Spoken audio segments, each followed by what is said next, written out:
आप देख रहे हैं मनी गुरु। मैं हूं स्वाति रायना। म्यूचुअल फंड्स, ये नाम तो आपने जरूर सुना होगा। अपने शो में लगातार हम म्यूचुअल फंड्स में निवेश की बात करते रहते हैं, लेकिन फिर भी ये नाम सुनते ही दिल घबरा सा जाता है। लगता है पता नहीं क्या चीज है, समझ में नहीं आता कि आखिरकार इन्वेस्ट इसमें करें कि ना करें। दरअसल देखा जाए तो म्यूचुअल फंड्स इस दुनिया में आया ही इसलिए है कि आपकी मुश्किल आसान हो सके। और मनी गुरु के स्पेशल एडिशन में हम आपको बताएंगे म्यूचुअल फंड्स की पूरी ABCD। इस शो को अगर आपने ध्यान से देखा तो यकीन मानिए अगले दिन से ही आप म्यूचुअल फंड्स में निवेश करना शुरू कर देंगे। और इस पर और बातचीत के लिए और समझने के लिए हमारे साथ इस वक्त मौजूद है लोटस नोल वेल्थ के MD अशोक कुमार। आपका बहुत स्वागत है मनी गुरु में। हम अशोक कुमार से जरूर बात करेंगे, जानेंगे म्यूचुअल फंड्स का आखिरकार फंडा क्या होता है। लेकिन उससे पहले बहुत से लोग ये जानना चाहते हैं और ये समझना चाहते हैं कि आखिरकार म्यूचुअल फंड्स है क्या चीज, कैसे काम करता है ये और कैसे आपको ये फायदा पहुंचा सकता है। तो बहुत ही सरल अंदाज में, इनफैक्ट एक ग्राफिक्स के जरिए, इस फ्लोचार्ट के जरिए हम आपको बताते हैं कि म्यूचुअल फंड क्या होता है। मान लीजिए आप एक इन्वेस्टर हैं, आप जैसे कई और इन्वेस्टर हैं जो म्यूचुअल फंड में पैसा लगाना चाहते हैं। इस पैसे को पूल करके एक फंड हाउस को दे दिया जाता है।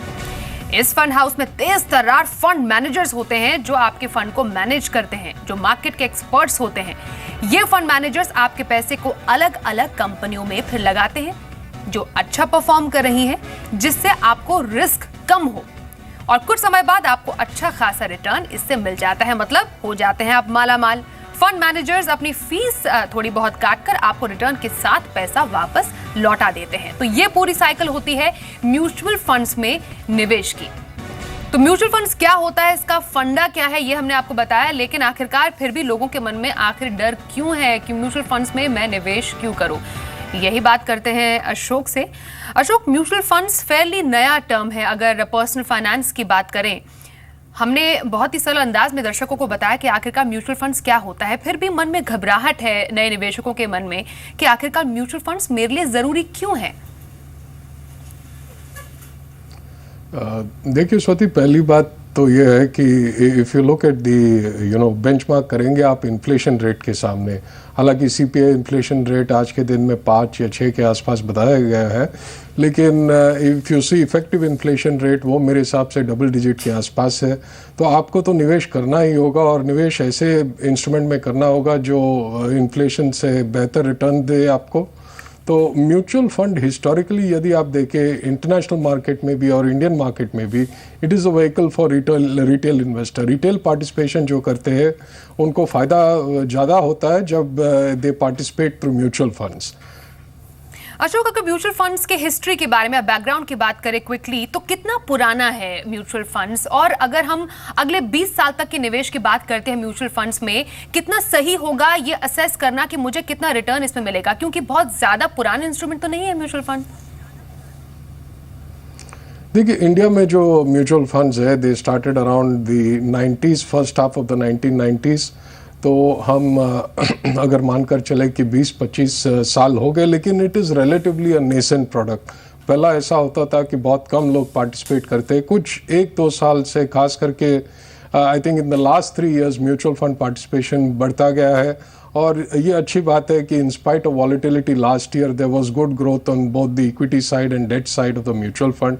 तो हिस्टोरिकल पर्सपेक्टिव अगर आप देखें तो रियली 5 या 10 साल का पर्सपेक्टिव से अगर आप देखें, I think the performance has been good. आप 10 साल का रिटर्न देके डबल डिजिट रिटर्न है। ज़्यादातर फंड्स के जो बेहतर फंड्स है they are even closer to 15 to 16%। तो अगर वो कंपाउंड करते हैं आप तो मुनाफा बहुत होता है अगर आप पेशेंट इन्वेस्टर रहे और एक गोल बेस्ड इन्वेस्टमेंट के लिए आप पार्टिसिपेट करें तो आपको काफ़ी मुनाफा हो सकता है। ऑलराइट, और मुनाफा कमाई के लिए म्यूचुअल फंड एक बेहतरीन स्कीम बताई गई है। इसमें आपको निवेश करना है तो आपको कैसे फायदा होगा। अब एक नया निवेशक है अशोक, वो कैसे शुरुआत करे? क्योंकि हम काफी बेसिक्स की बात करें, कई लोगों को म्यूचुअल फंड्स के बारे में पता ही नहीं है कि कैसे निवेश करें। तो पहला कदम क्या हो म्यूचुअल फंड में निवेश करने का, शुरुआत कैसे की जाए? बिल्कुल, सबसे पहला तो यह है कि they will have to do a KYC which is the know your client norm. ये बड़ा सिंपल है और कोई भी म्यूचुअल फंड में आपका आपका फॉर्म इजीली फिल हो जाता है। और एक म्यूचुअल फंड में जब आप भर देते हैं that KYC is applicable across all mutual funds. अब ये होता है कि एक बार आप म्यूचुअल फंड में निवेश शुरू कर देते हैं तो आपका एक ऑब्जेक्टिव या लक्ष्य रहना चाहिए कि ज़्यादातर हमने ये देखा कि इंडिया में जो पार्टिसिपेट करते हैं उनका मैरिज का लक्ष्य रहता है, या तो घर का लक्ष्य रहता है, बच्चों का पढ़ाई और शादी का लक्ष्य रहता है, और आखिर में रिटायरमेंट का। तो ये ऑब्जेक्टिव्स लेकर या गोल लेकर आप अपने पोर्टफोलियो स्ट्रक्चर करें और आगे बढ़े। अगर प्लानिंग के साथ आप चले तो there should be no reason कि आपका आपका प्रॉफिटेबिलिटी कम हो या ऑब्जेक्टिव फुलफिल ना हो। म्यूचुअल फंड में निवेश करने की क्या कोई एक मिनिमम अमाउंट होती है? एसआईपी, सिस्टमैटिक इन्वेस्टमेंट प्लान जो होता है उसके जरिए इन्वेस्ट करते हैं किसी फंड में, क्या एक मिनिमम अमाउंट है उसके लिए अशोक? और क्या एक मिनिमम टाइम पीरियड होता है जिसमें किसी निवेशक को इसमें इन्वेस्ट करना चाहिए? देखिए, एसआईपी जो आपने बताया बिल्कुल सही बताया। I think that is the optimal route for all retail investors. अब ये बात है कि अगर आप एक तुलना करें कोई और प्रोडक्ट के सामने, if you are talking about PMS, आपको कम से कम 10 लाख का निवेश करना पड़ता है to be participating in a PMS. Mutual fund का ये एक it's a unique quality of mutual fund कि आप देश के सबसे बेस्ट फंड मैनेजर्स से आपका फंड्स मैनेज करवा सकते हैं with a minimum investment of 1000 rupees to start with, और मैंने आप 500 रुपये भी लगा सकते हैं। तो I think the smallest retail investor can also participate and get the benefit of the fund management skill of the best fund managers in the country. तो ये एक बड़ा प्लस है। एसआईपी में जैसे आप इन्वेस्ट करेंगे, it is a drop by drop investment, SIP जिसे कहते हैं, सिस्टमैटिक इन्वेस्टमेंट प्लान। मंथली आप इन्वेस्ट कर सकते हैं, आपको ये डिसिप्लिन बन जाता है क्योंकि आपके अकाउंट से ऑटो डेबिट हो जाता है। बहुत सारे आप अगर देखें किसी का बैंक अकाउंट, बहुत सारा डेबिट होता है एक्सपेंडिचर के लिए। ये आप एक डेबिट हो रहा है आपका फ्यूचर के लिए, आपका इन्वेस्टमेंट के लिए, आपका ग्रोथ के लिए।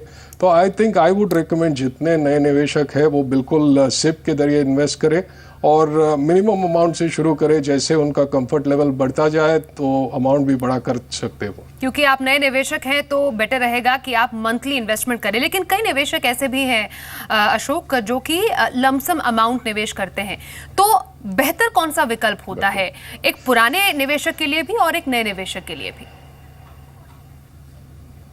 देखिए स्वाति, इसमें ऐसा है कि it depends on what your time frame is. यदि आपका टाइम फ्रेम 5 साल हो या 5 साल के ऊपर हो, और मेरे हिसाब से होना भी चाहिए, तो then there is not much difference between lump sum and SIP. लेकिन यदि आप 2 रीज़न हो सकते हैं जो एसआईपी के लिए आप जा सकते हैं। वन इज़ एसआईपी का बहुत सारे एडवांटेजेस है। One is you are not timing the market, जो एक which is an extremely difficult step.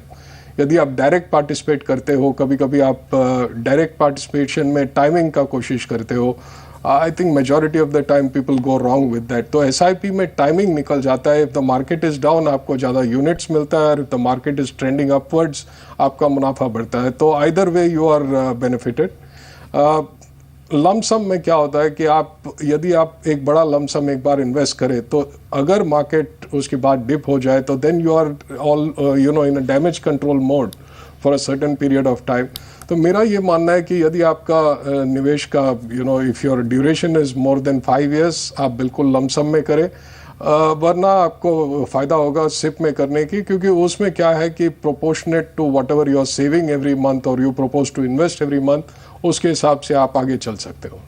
Ashok, अब म्यूचुअल फंड में किसी ने निवेश करने की सोच ली है, ये जानना भी जरूरी है कि आखिरकार कौन से म्यूचुअल फंड में निवेश करना चाहिए, कितने तरह के म्यूचुअल फंड होते हैं, और एक इन्वेस्टर के लिए कौन सा म्यूचुअल फंड चूज करना जरूरी है, अपने पोर्टफोलियो में कौन कौन से फंड्स वो इंक्लूड करे, इसको कैसे डिसाइड किया जाता है?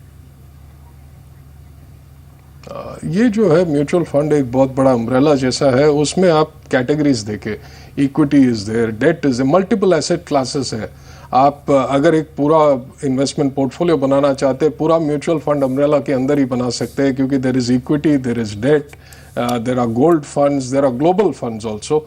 तो इक्विटी फंड्स के अंदर लार्ज कैप है, मिड कैप है, स्मॉल कैप है, और एक अलग कैटेगरी है बैलेंस फंड, जिसमें इक्विटी प्लस डेट का कॉम्बिनेशन रहता है। ये बड़ा एक यूनिक प्रोडक्ट रहता है, and internationally it's a very popular product. India में भी अब पॉपुलर हो रहा है कि उसमें क्या है कि 70% के आसपास इक्विटी में निवेश होता है और 30% के आसपास डेट में, तो you are getting an anchor to your portfolio. 30% की वजह से इक्विटी मार्केट जब गिरती है, balance funds don't fall as quickly as pure equity funds. अब इक्विटी फंड्स में आप देखिए लार्ज कैप फंड्स जो है that can be for a slightly older investor, mid cap funds जो है यंग इन्वेस्टर के लिए हो सकता है, mid and small cap funds जो ज़्यादा रिस्क ले सकते हैं वो पार्टिसिपेट कर सकते हैं मिड कैप फंड में। डेट फंड की बात रही, दैट इज़ लार्जली ड्यूरेशन। अगर आपका शॉर्ट ड्यूरेशन है इन्वेस्टमेंट तो आप लिक्विड फंड्स देख सकते हैं या अल्ट्रा शॉर्ट टर्म फंड्स। आपका मीडियम टर्म का निवेश का विचार है तो इनकम फंड्स या डायनामिक इनकम फंड्स, और यदि आपका लॉन्ग टर्म पर्सपेक्टिव है आप गिल्ट फंड्स ले सकते हैं। As far as gold goes, gold fund of funds का ऑप्शन है जो instead of investing directly in gold, physical gold, आप म्यूचुअल फंड के रूट से आप गोल्ड फंड ऑफ फंड्स में पार्टिसिपेट कर सकते हैं। उसका एक ऑल्टरनेटिव डायरेक्ट शेयर की तरह आप मार्केट से ETF भी खरीद सकते हैं। ग्लोबल फंड्स जो है वो पैसा लगाते हैं बाहर के मार्केट में, इंटरनेशनल मार्केट्स में, स्पेसिफाइड मार्केट में। इसमें ये फ़ायदा होता है कि आपका जो एसेट, सारे एसेट्स इंडियन रुपी में डिनोमिनेटेड होते हैं। ये क्वाज़ी करेंसी रिस्क होता है, तो आप यदि US फंड में या यूरोप फंड में लगा रहे हो पैसा, हालांकि आपका पेमेंट और रिसीट दोनों इंडियन रुपीस में होंगे, underlying benefit of that currency will benefit you. और ऐसा देखा जाए तो I think this is a very big advantage of mutual funds की हर तरह की, हर एज की, हर रिस्क प्रोफाइल के इन्वेस्टर के लिए ऑप्शन रहता है। ऑलराइट, बहुत ही सिंपल वे में आपने बताया कि आखिरकार किस फंड में आप इन्वेस्ट कर सकते हैं। इसके साथ ही ये भी आपसे जानना चाहेंगे कि कोई एक नया इन्वेस्टर है, अब आप एक फंड मैनेजर है, वो आपके फंड को मैनेज करता है, क्या मॉनिटर करना कितना जरूरी हो जाता है? क्या फंड मैनेजर ही पूरे टाइम मॉनिटर करेगा कि आपको भी देखना जरूरी है कि आपने जो पैसा लगाया है म्यूचुअल फंड में वो कितना आपको रिटर्न दे रहा है, और वो टाइमली करना जरूरी है कि वन टाइम आप कर सकते हैं? नहीं, आपको ट्रैक तो करना ही पड़ेगा। यदि आप फाइनेंशियल एडवाइजर के थ्रू गए हो तो the advisor will track it for you and brief you on the performance of the fund. Track तो करना पड़ता है क्योंकि ऐसा नहीं कि कोई हालांकि फंड मैनेजर्स और professionals they do a good job. The fact is that हर एक फंड मैनेजर का परफॉर्मेंस इक्वल नहीं रहता है और हर एक फंड का परफॉर्मेंस इक्वल नहीं रहता है, और जितने निवेशक है उनका यही स्ट्रेटजी रहता है कि हमारा फंड्स ऑप्टिमाइज करना चाहिए, तो मॉनिटर करना ज़रूरी है। कोई ऐसे फंड्स है जो कुछ 3 साल पहले बहुत बेहतर परफॉर्मेंस थे, उनका परफॉर्मेंस स्लिप हो गया है 3 साल बाद, तो ऐसे फंड शायद आप अपने पोर्टफोलियो से निकाल कर चेंज करेंगे। तो it is not a one time tracking, it is monitoring. हालांकि ये तो it is not fair to जज a fund manager based on 1 or 2 quarters.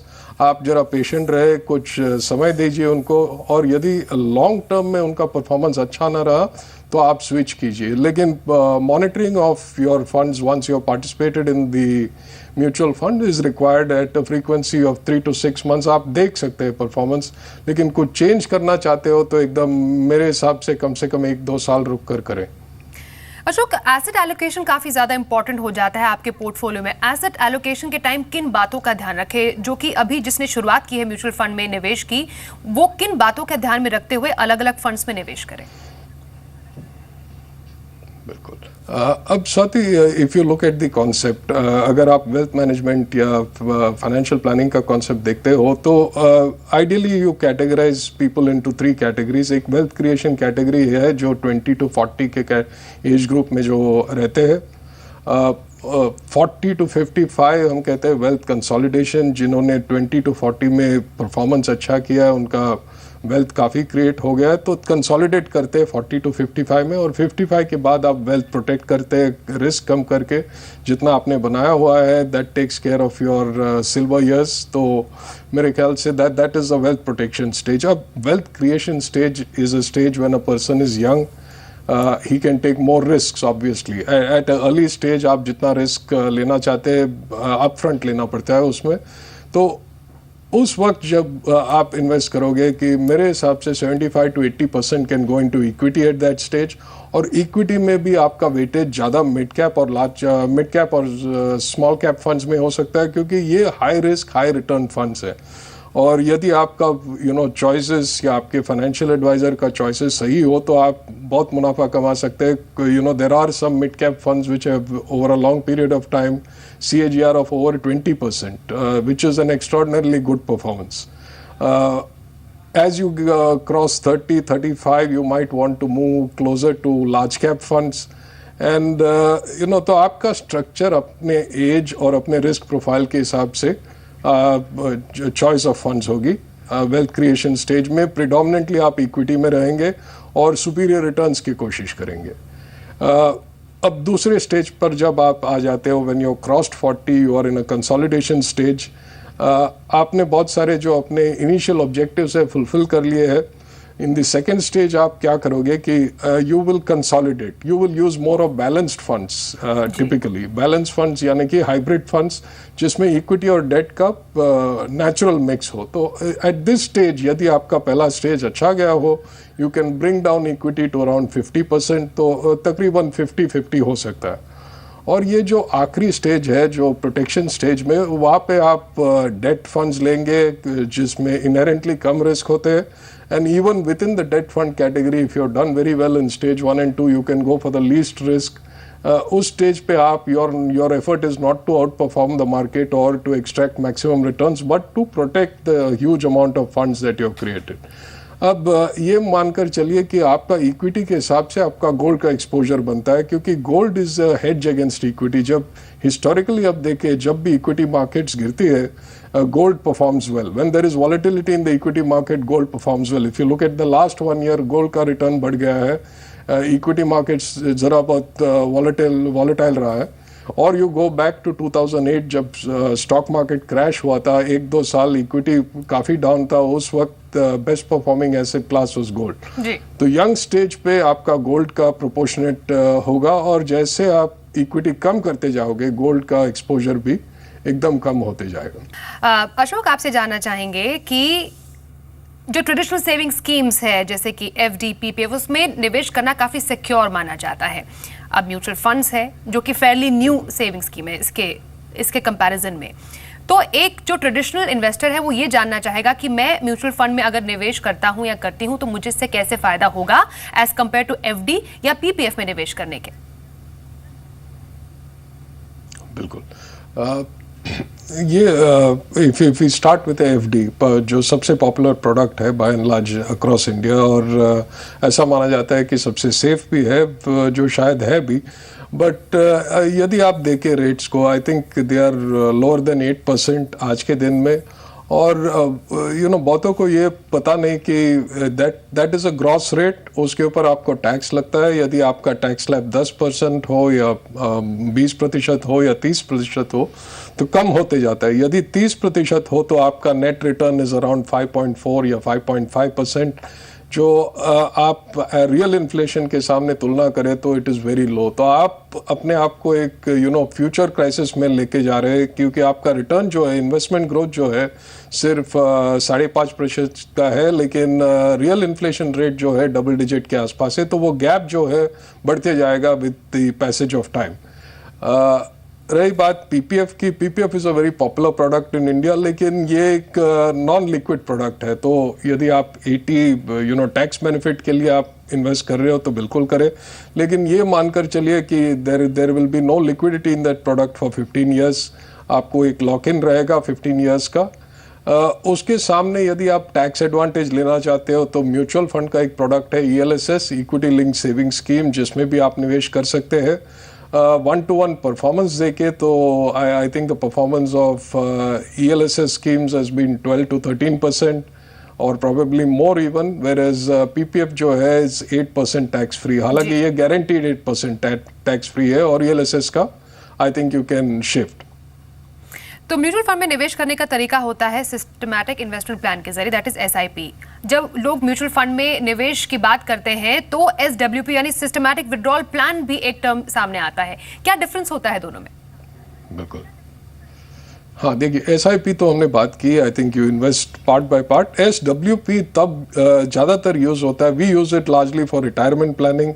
तो you know when a investor has cross 45 has become 50, यदि आप you know तब आप planning शुरू कर देते, it becomes too late if you start planning post 55. I think you need to 48 49 के आसपास जैसे हो जाते हो, you need to orient your funds. मैंने बताया कि आपको कि फाइनल स्टेज में डेट फंड्स में ज़्यादातर रहेंगे आप. तो इसमें क्या है कि एक हालांकि ये कॉन्सेप्ट जरा कॉम्प्लेक्स है कि if you hold a debt mutual fund for more than 3 years, एक इंडेक्सेशन बेनिफिट भी मिलता है उसमें. आपका कॉस्ट बढ़ाया जाता है तो कैपिटल गेन्स जो है वो कम हो जाता है. तो नेट ऑफ टैक्स आप सिंगल डिजिट भी भर सकते हैं, single digit tax rate as compare to FD where you will pay the full tax rate. तो इसमें बहुत फायदा होता है. There is a huge difference. तो मेरे हिसाब से यदि आप रिटायरमेंट प्लानिंग करना चाहे तो एक फाइनेंशियल एडवाइजर के जरिए ऑप्टिमल टैक्स प्लानिंग भी कर सकते हैं. Thank you so much Ashok Kumar हमारे साथ मनी गुरु के आज के इस एपिसोड में जुड़ने के लिए और म्यूचुअल फंड्स के बेसिक्स बताने के लिए. और I am sure mutual funds के फंडास काफी हद तक दर्शकों को समझ आ गए होंगे और आज के बाद कई ऐसे दर्शक होंगे जो कि म्यूचुअल फंड्स में निवेश करना चाह रहे होंगे. तो आज के इस एपिसोड में बस इतना है. अगली बार फिर से मुलाकात होगी एक और दिलचस्प एपिसोड के साथ. जाने से पहले देख लीजिए आज का गुरु मंत्र.